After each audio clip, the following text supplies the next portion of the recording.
La première grosse décentralisation qu'il y a eu, on se rappelle 82, Mitterrand de faire l'idée de dire il n'y a pas que Paris qui doit tirer la croissance et l'emploi du pays. Il faut aussi qu'on crée des métropoles régionales. Plutôt réussi. Aujourd'hui, c'est plutôt les métropoles régionales qui créent l'emploi et qui créent la croissance du pays. Mais il y a un autre pays, il y a une autre France, qui a un autre électorat.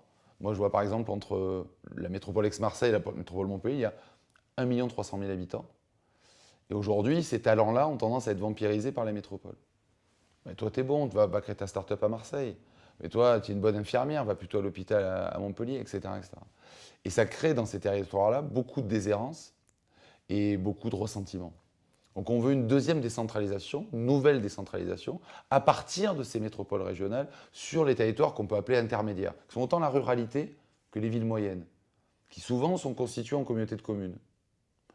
Et moi, ce que j'ai fait sur mon territoire, par exemple, c'est d'avoir créé un label qui s'appelle French Tech Culture, que le ministre Macron à l'époque nous a donné, pour associer tout ce qui était culture, patrimoine et numérique. Donc avec des startups qui aujourd'hui sont dans nos villages, parce que nos startups, elles sont déjà dans nos villages. Les startups, elles ne sont pas que dans les métropoles.